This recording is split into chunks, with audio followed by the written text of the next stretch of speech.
কংগ্রেস এবং আজকে যে অধীর বাবু পিছনে সিআরপি সামনে পুলিশের স্কট গাড়ি নিয়ে ঘোরেন, কার দোয়ায় জানেন তো? কার দোয়ায় জানেন তো? আমাদের প্রধানমন্ত্রীর দোয়ায়।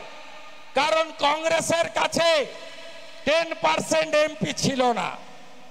বিরোধী দলের মর্যাদা কংগ্রেস পাওয়ার কথা নয়। যেমন আমাদের 77 জন ছিল, 30 জন লাগে অপোজিশন লিডারের স্বীকৃতি। আমাকে দয়া করে দেয়নি, আমাকে পার্টি মনোনীত করেছে আর সংবিধান আমাকে স্বীকৃতি করে দিয়েছে। তাই বাংলা বিধানসভায় আমি অপোজিশন লিডার। অধীর বাবু যে বিরোধী দলনেতার তকমা নিয়ে ঘুরেন, তার সংখ্যা নাম্বার আছে কংগ্রেসের? নাই। কিন্তু আমাদের মোদিজি রাজধর্ম পালন করেন। তিনি মনে করেন সংসদীয় গণতন্ত্রে শাসকের যেমন প্রয়োজন আছে, বিরোধীদেরও প্রয়োজন আছে। তাই অধীর বাবুর ফটফটানি সব ভারতে বিজেপি আছে বলে অধীর বাবুর সব ফটফটানি বন্ধ হয়ে যাবে। আপনাদের এই এমপিকে করোনার সময় দেখেছেন? দেখেছেন একদিনও? দেখেছেন কত কষ্টে ছিলেন আপনারা? এই ডাক্তার বাবুকে দেখেছেন না? দেখেছেন কি করেছে? দেখেছেন? অতীত ভুলবেন? অতীত ভুলতে পারেন না। আমি এসেছি, আমি তখন ওদের মন্ত্রী ছিলাম।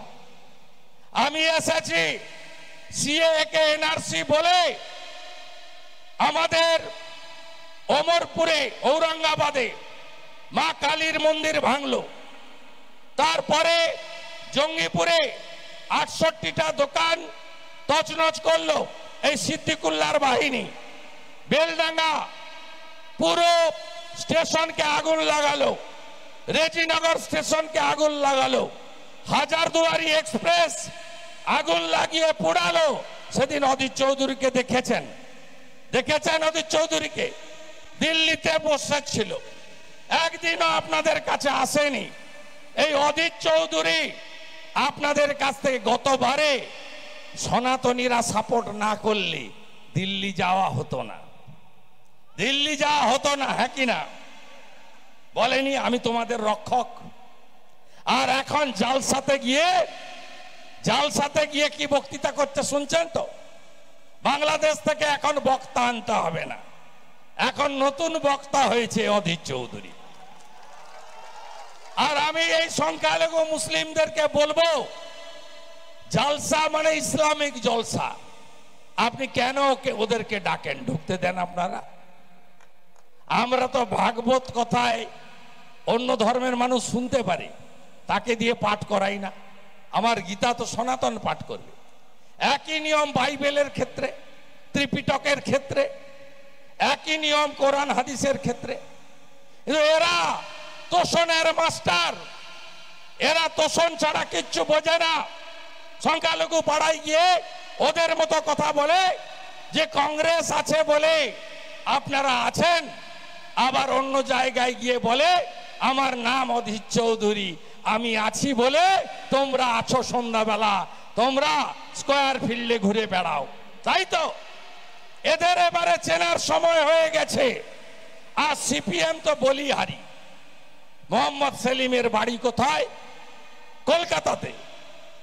উত্তর কলকাতায় দাঁড়ায় না, সংখ্যালঘু ভোট কম। দক্ষিণ কলকাতায় দাঁড়ায় না, সংখ্যালঘু ভোট কম।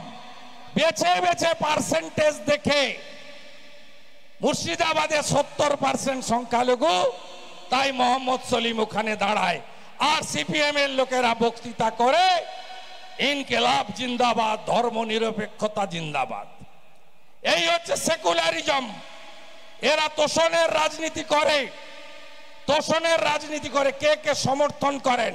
বিকাশ ভট্টাচার্য সিপিএম, সুবোধ সরকার তৃণমূল। গোমাংস খেয়েছে রাস্তায় দাঁড়িয়ে। কে কে সমর্থন করেন? কেউ সমর্থন করেন? এই কালচার হচ্ছে তৃণমূল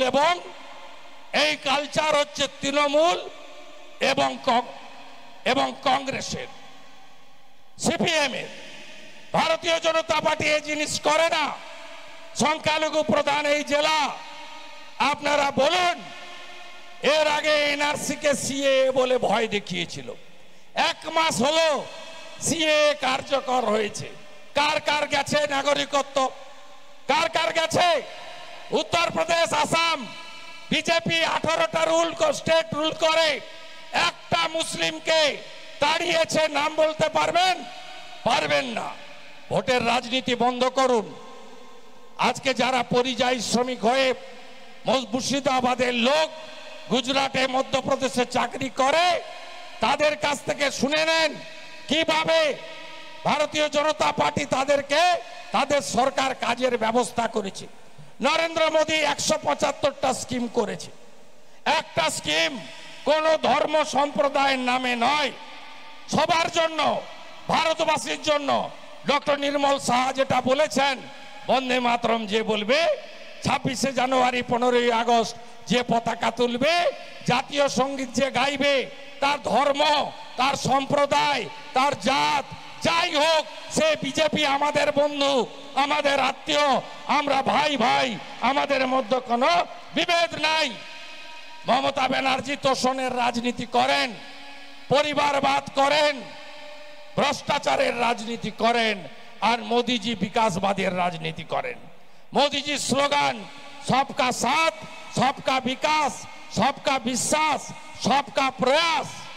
নরেন্দ্র মোদিজি ছিলেন বলে, নীতিন গডকরি ছিলেন বলে বহরমপুর বাইপাস তৈরি হয়েছে।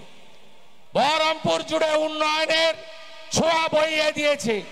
অধীর বাবু নিজে রেলের হাফ মন্ত্রী ছিলেন, যে কাজ করতে পারেননি অশ্বিনী বৈষ্ণব, নসিপুর রেল ব্রিজ সহ সেই কাজগুলো আমরাই করে দেখিয়েছি।